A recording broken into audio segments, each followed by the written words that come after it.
So dear friends, good morning from White Cloud Monastery, Canoe Lands.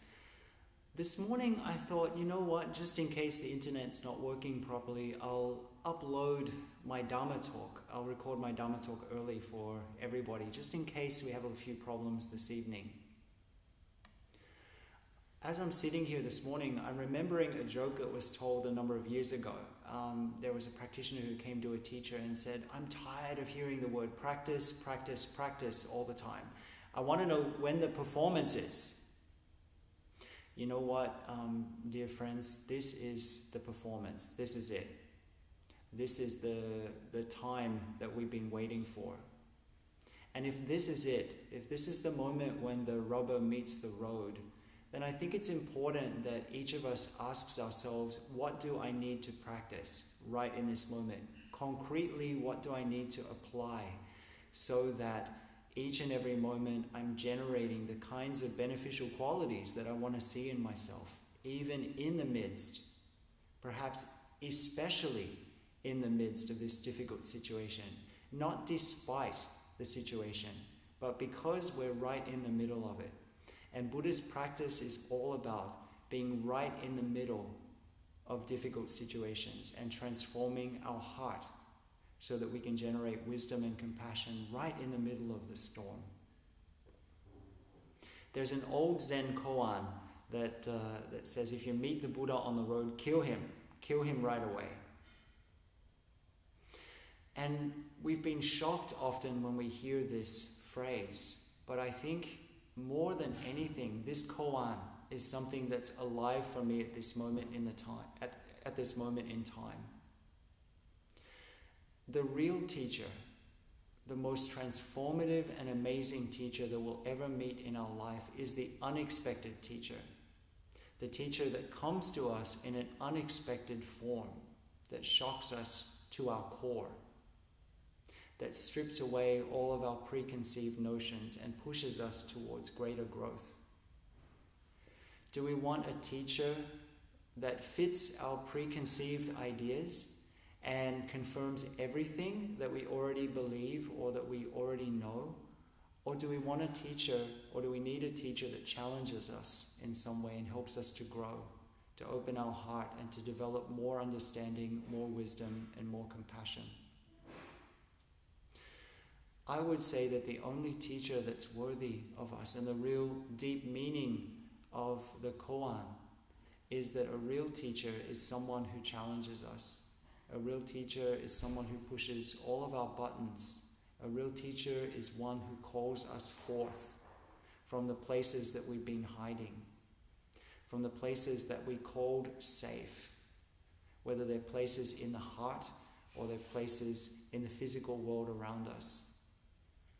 In this current situation that we face, we need to be looking at safety both in our own heart and in the world around, and asking ourselves, what do we mean by that? In Buddhism, we call these teachers that shock us to our core the noble messengers. And these teachers can appear to us in physical form, or they can appear to us in the form of situations. At the moment, we're facing a situation of an infectious virus that's shaking us to our core, that's making us question our connection to each other, that's making us look at what is most important, that's changing the way of life as we know it.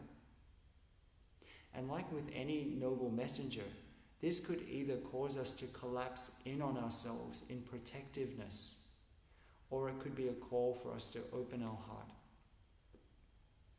If we have a chance to meet a noble messenger, a great teacher such as this, it's important that we recognize it for what it is.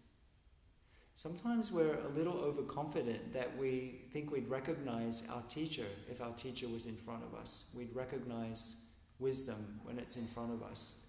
But even in the time of the Buddha, people didn't always recognize the Buddha. There's a story of the Buddha wandering in a town very close to Bodh Gaya, not far from Bodh Gaya. And as he was walking in the town, a person came up to him and said to him, "So who are you?" And the Buddha said, "Well, I'm a fully awakened one, I'm the Buddha." And then the townsperson, who'd of course heard about the Buddha, said to him, "Whatever, no you're not." And he walked away. Here this townsperson was faced with the Buddha, who was standing right in front of him, with the teacher who was standing right in front of him, but he was unable to recognize it for what it was.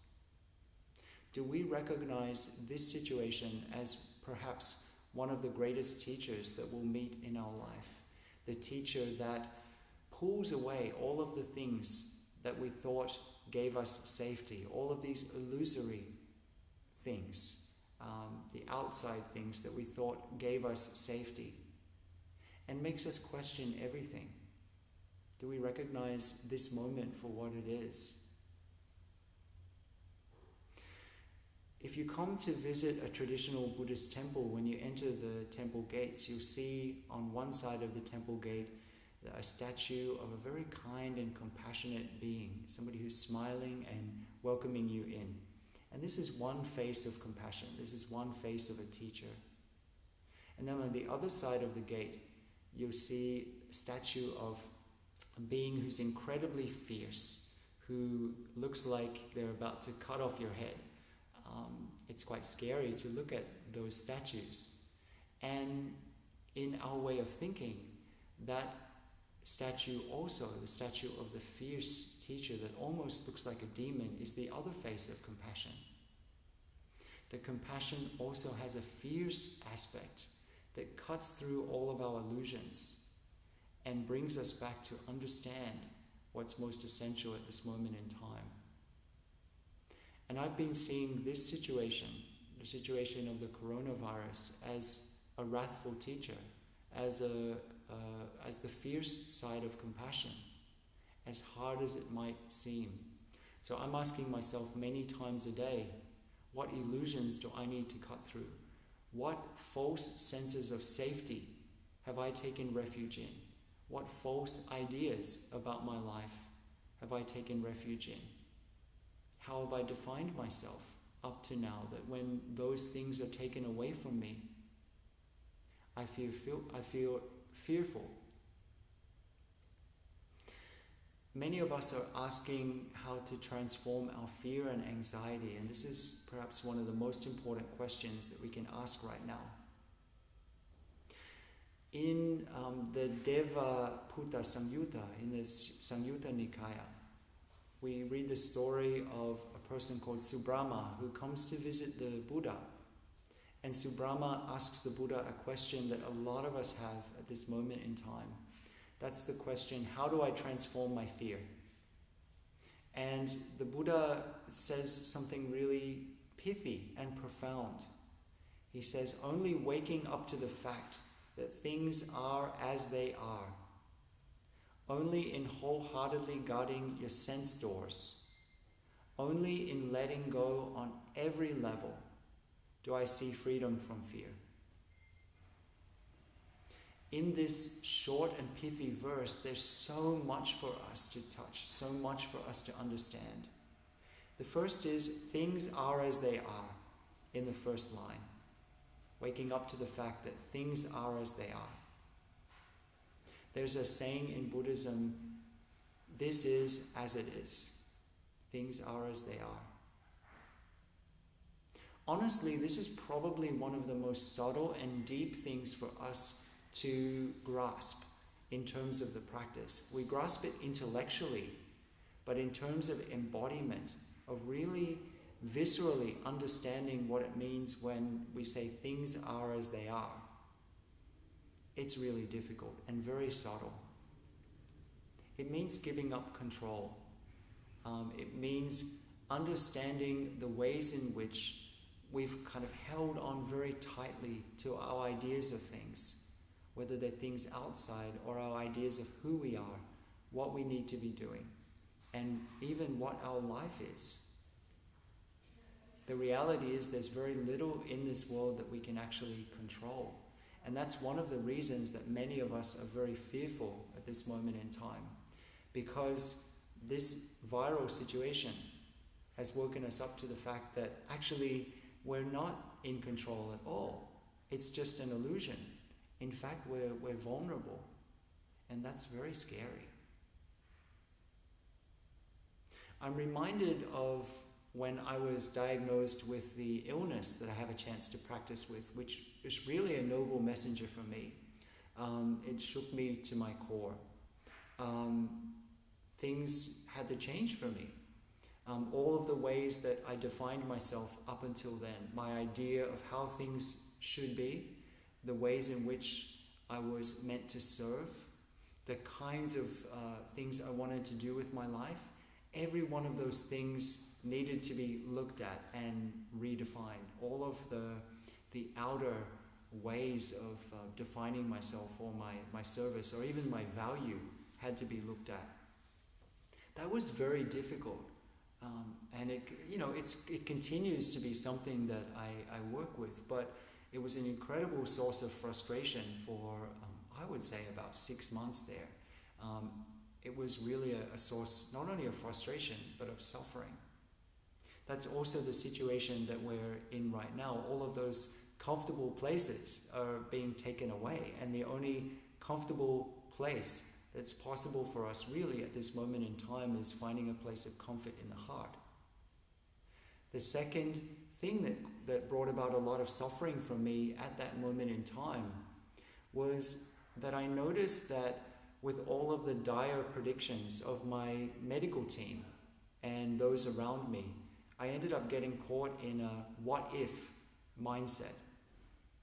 I would have a pain, or I'd experience some other of the physical symptoms of my illness. I'd start to get a cold, for example, which with my illness can last at least for 6 weeks, and then it will cascade into other things because I have a difficulty fighting it off.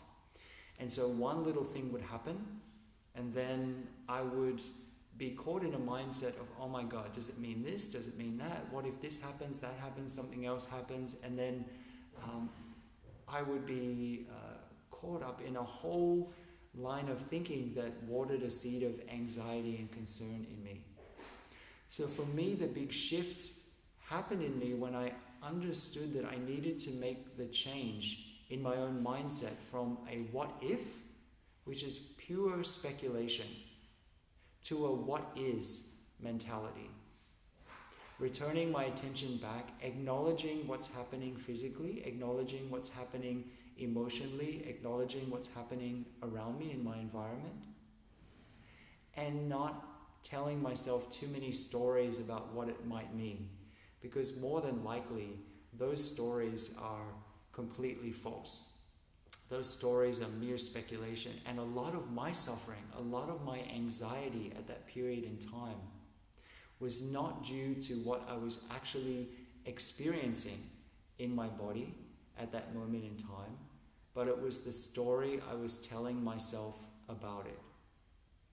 And I think this is a really important shift for us to make at this moment in time. It does not mean having Pollyanna eyes and just denying the situation. That's not Buddhist practice. But Buddhist practice is about seeing things as they are, which means seeing the whole situation.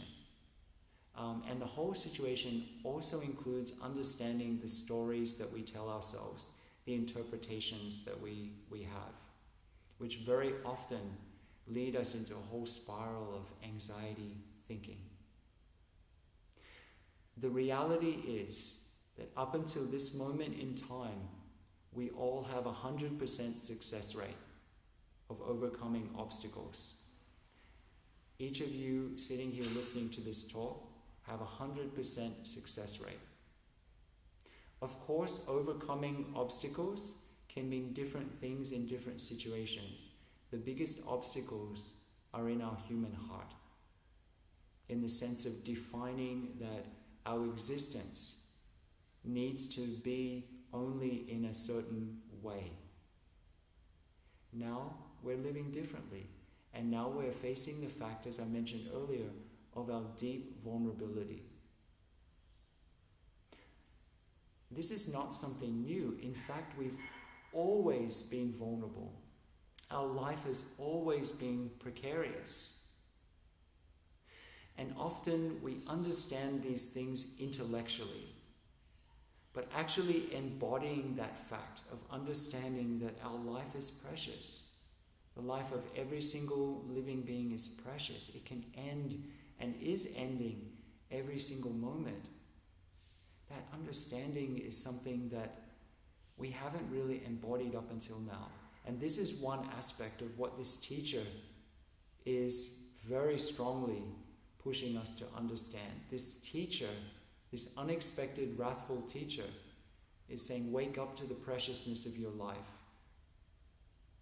Each morning we wake up with the idea that we're guaranteed 24 hours, that we're guaranteed this day.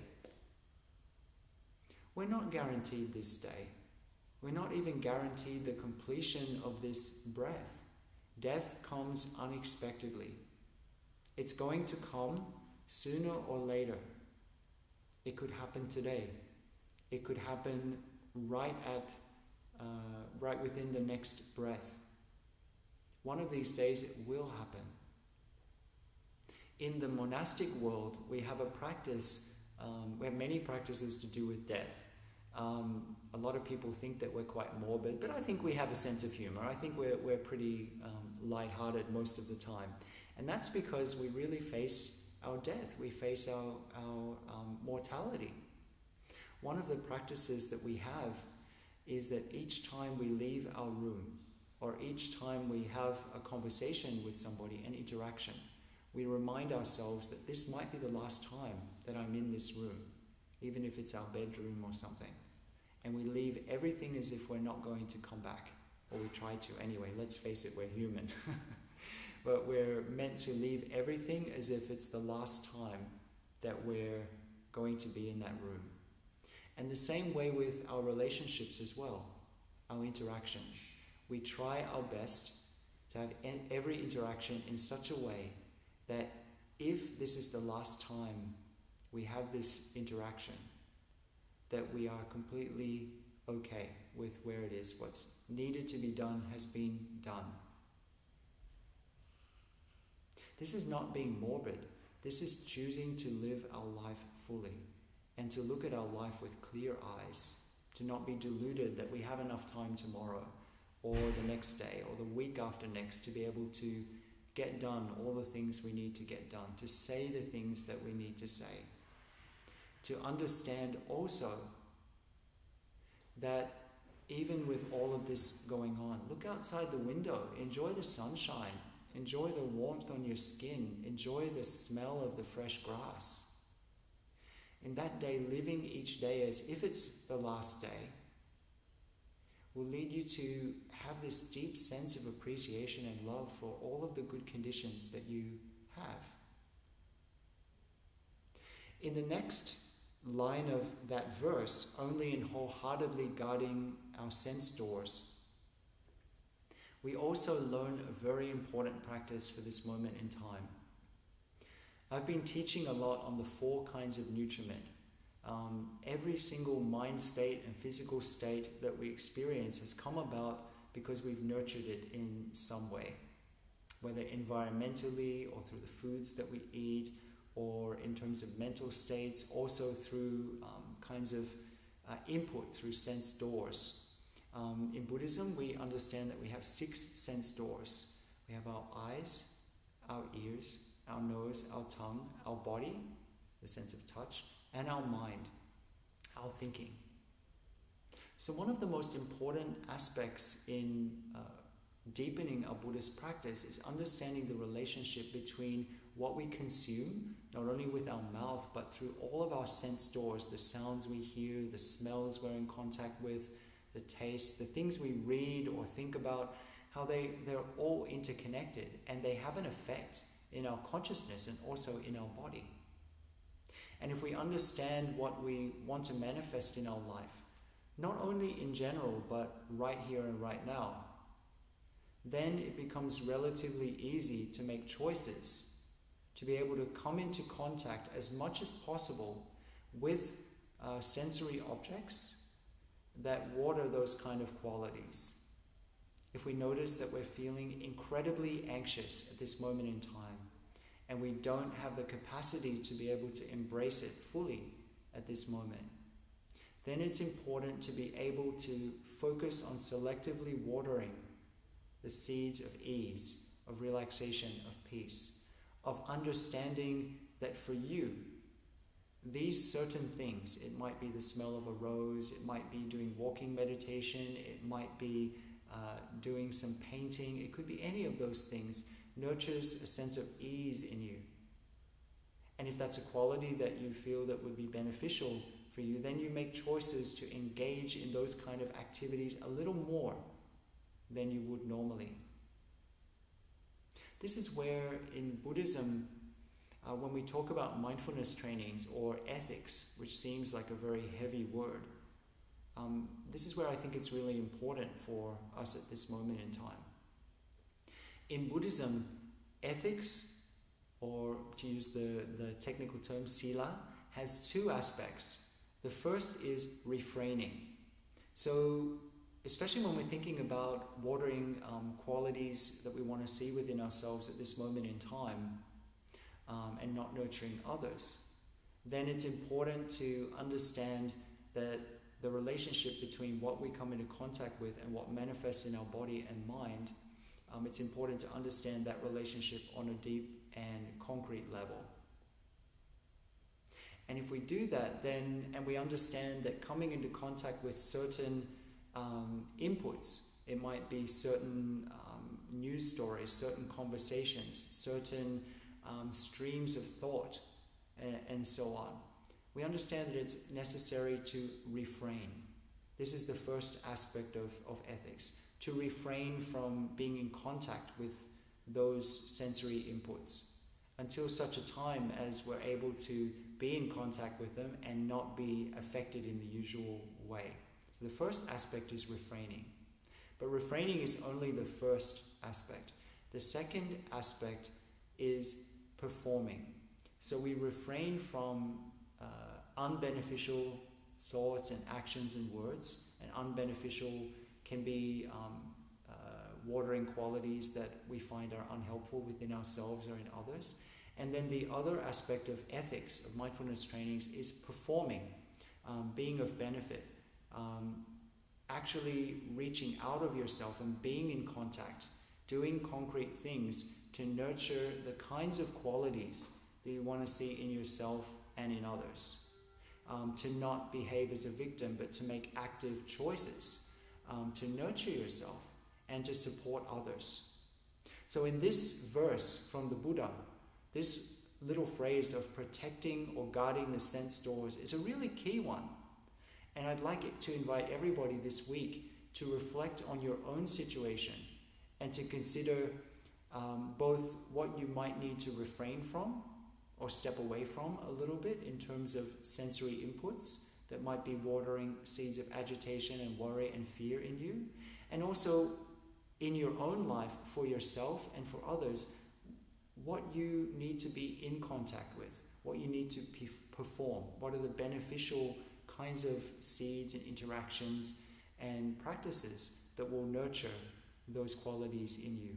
Might be nice to have a discussion about that on one of our Zoom sessions later this week, what we're choosing to refrain from individually and collectively, and what we're actually engaged in, how we're actually engaging in aspects of self-nurture, because it's probably a little different for each one of us. In the next line of this verse, we see the phrase letting go. In the Pali language, it's literally akutabaya. Letting go means, it's the word that we have translated as letting go, literally means in the Pali language, free from fear. That when we're able to let go, to release, as we spoke earlier, sometimes releasing our ideas of how things should be, or releasing our ideas of what is my security, or who am I, or this is the way things need to be, not like this, not like this. If we're able to release those things and relax into the situation, perhaps being able to work with the most deep-seated of these ideas, or these roots, which is the idea of I, me, and my, then we're really practicing letting go, and it generates this sense of freedom from fear, of understanding that that which we've called me or my, and that which we call the other, or they, or it, is actually a delusion. We often come to Buddhist practice because we want to get rid of something. We want to get rid of our suffering. It might be our anxiety, our fear, our depression, something like that. And we want to move towards the light, whatever we define the light as, whether it's happiness or peace or liberation. And this is where the Buddha's teaching is really radical, because he reminds us that there's actually nothing wrong with suffering. There's actually nothing wrong with suffering. It's part of the way things are. Happiness and suffering coexist. When are we going to be able to let that sink down into our consciousness? This can be very difficult for us to hear. Or if we hear it, we let it remain usually on the intellectual level and not sinking down into deep experience. It's almost instinctual that we treat our pain, the physical pain that we experience every day, or emotional pain, or the pain of dealing with the unknown, an incredibly difficult situation like the one that we're facing right now, with aversion, with ill will. And ill will can be very subtle, a closing down of the heart, or a tendency to say anything but this, anything. There's nothing wrong with suffering. It's part of the way things are. In my book a few years ago, I quoted the little verse from Anne Lamott, who says, "Laughter is carbonated holiness." And if you had have asked me at that time what I thought suffering was, I would have said, laughter is holiness, suffering is a pathway to wisdom. But recently I've been feeling quite differently. I feel that suffering is wisdom, that actually learning how to suffer, learning how to be with pain, to be with uncertainty, to be with difficulty, emotional or physical, is wisdom. And that our suffering itself, however it manifests for us individually or collectively, is our greatest teacher. It's not a pathway to wisdom, to get somewhere. It's not an object. We can have a tendency, if we equate our spirituality with a sense of rising above somehow, of transcendence, we can have an idea of suffering or pain as an object that we need to get rid of. But from the very beginning, Buddhist practice has been about transformation, not transcendence. About understanding that we need to be in relationship with something rather than to treat it as an other or they. We need to understand our interrelationship with something. If we treat our pain with ill will, it becomes suffering. If we treat it with curiosity, mindfulness, loving kindness, then it helps it to become wisdom rather than an obstacle. It helps it to become a noble messenger that calls us forth rather than something that we need to get rid of, or that we think that we can get rid of in order to get something that we think that we lack. The very first step on any authentic path of true healing is to generate an unconditional friendship to all parts of ourselves. And all parts of ourselves include the difficult parts, the painful parts, the parts that we're ashamed of. So in terms of concrete suggestions for this week, I have a few. I'd like to propose that you consider, particularly if you're at home, if you're in isolation or you're in lockdown, I'd like to propose that you structure your day. Don't get too rigid about it. You don't need to have an army-like schedule. But consider to yourself in terms of nutriment. What would make sense to you in terms of structuring your day that would nurture these kinds of qualities in you? For example, our monastic sangha, wakes up in the morning, and then we have a period of sitting meditation. And then after that, we do a little bit of exercise. Then we have breakfast together. Then we will do some chores, some working meditation around the monastery. We will also then go outside. Whether it's rainy or whether it's sunny, we go outside and enjoy the environment outside, the green trees, the fresh air. If there's rain, we enjoy the sensation of the rain when a drop falls on our skin or something. We just walk outside, be outside. We also make sure that we sweat once a day. We do some exercise, and so on. So I propose that you take this opportunity, rather than being a fearful opportunity when we're all locked in our houses and we think it's like a jail sentence, but take it as an opportunity to retreat. And also in that, structure your day. And it requires a certain discipline. Not a rigid discipline. Flow along with things, just flow with causes and conditions, but be clear about where you're focusing your attention at a particular moment in time. And stick to it. I also propose that we limit our media consumption. I think it's important that we keep up with the news, but I also think it's important not to get caught up in all of the wild interpretations of stories and fear-mongering. And when I say media consumption, I also mean consumption in terms of speculation and certain kinds of conversations. I think right now what would really nurture our sense of solidity is, as I shared earlier, coming back to what's actually happening, simplifying our life, nurturing our hearts, and understanding what we're nurturing when we're engaged in the what-ifs rather than the what-is. We can do this. Another thing that is really helpful for me during this time is compassion. In the sense of if I'm feeling anxious or concerned or upset, I take a moment to recognize that so many people, if not everybody, is feeling very similar to me right in this moment in time. So I remind myself, just like me, everybody is feeling this. And in those moments when I'm able to see that everybody's feeling just like me, I feel less alone. I feel less afraid. I also have felt that it's important to be okay with not being okay.